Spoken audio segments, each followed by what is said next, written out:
Hello there, and welcome back to more reaction videos. So obviously, new Star Wars out today. I'm watching this about 10 hours after it's released. Unfortunately, I was at work. The releases of these episodes line up so poorly with my work schedule.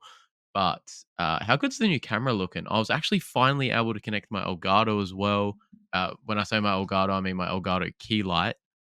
I was finally able to connect to it, so I can actually alter the lighting now. So this is looking a lot better than what we've had before. This is probably the highest quality picture that we've had before. So yeah, obviously new Star Wars, Skeleton Crew, bit of advertising done for it, bit of marketing done for it in the last 3 weeks, maybe a month. We'll say a month. We'll say a month. But up until that point, it's been we knew it was coming, but we haven't really had a lot. And we're going into it with not a lot of info. We know some of the main characters' names. We know it's part of the Mandoverse as well. And we know, the general backstory. Kids get lost in another galaxy, have to get back home. So we're going into it fairly blind still. So we'll just press play and see what we get. Were there a couple new droids? There's a few new droids on this opening. Oh, they're doing the intro again. Since the fall of the Empire, the New Republic has maintained order. And yet, remote hyperspace routes are increasingly plagued by piracy. These pirates boldly brand their armored hulls as a sign to all ships: surrender or die. Okay. Real Star Wars beginning. You get the vibe. This is Star Wars. There's going to be like the wreckage of a ship or something, or is this just like an asteroid field? I'm assuming these are the pirates. Oh, that's messed up. Took out his eye. Oh, it's Tate.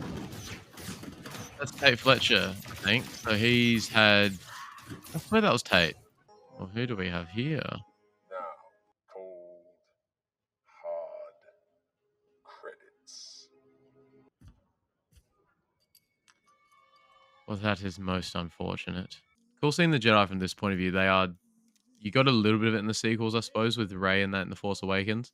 But the Jedi, like, genuinely, like, these mythical legends, especially at this time, I suppose, in the timeline. This is the part. I don't know if you get much of this in, like, Legends content that I'm not familiar with or anything, but I've seen Star Wars like this as, like, your general suburban neighborhood.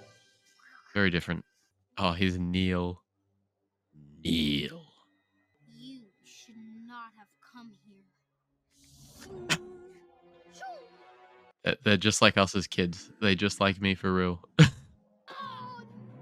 They're just like all of us as kids. Uh, honestly, which of us did not do that as a kid? You can sort of get the sense these are kids sort of. I mean, the kids go to school, but like they're obviously wow. That is literally like a suburban neighborhood in a city. But you can get the vibe. They're sort of stuck. They want adventure. They know there's like I suppose most kids. They want adventure. They know there's more out there. What is that? Who are you, you little green thing? I think Neil likes her. I want to see what the art on these books is. Like, is it depict any actual Jedi? Oh wow, that's cool. I'm assuming it wouldn't because it's just stories, but is that necessary? That's where he finds the ship.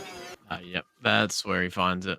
You are in violation of school attendance protocols. So if you skip school, does a droid just come and find you? Is that the circus or something? Oh my god, there's more Neil babies. There's more Neils. Neil has siblings.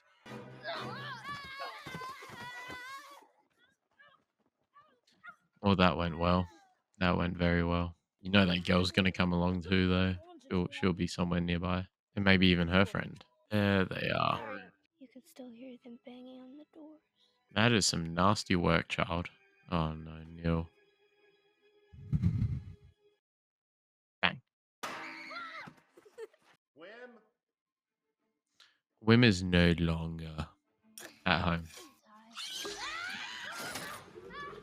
And it just pulled the lever. Did you know that some Jedi temples could lower down and bury themselves in times of danger? He is obsessed with Jedi. Don't touch the flashing green button. At least it's not red. Yep, though, you just had to do it. Boom. Just had to do it. Such a boy. Such a boy. And they've just set the forest on fire. Hmm. Well then, not really a lot of like a reaction to it, I suppose. Yeah, I don't know. It was like it's a start. It's a start. There's you can tell what the vibe's gonna be. I can't say I've watched a lot of like 80s adventures kid shows myself that I know of. But you can tell that's gonna be the vibe. I haven't seen the Goonies, but I've seen the show related to the Goonies and that vibe a lot. But yeah, I mean it's a start. We'll see what this second episode has in store for us. It's a start, it sets a scene. I'm assuming Jude Law's character will come into it in the second episode. I mean, that's really all the first episode can do, I suppose, especially with a show where all these characters so far are brand new. It set the stage, introduced us the characters. Neil is obviously a fan favorite, has been since the show got, since his character first got seen. But yeah, without further ado, we will end this reaction here, and I'll catch you in my episode 2 reaction.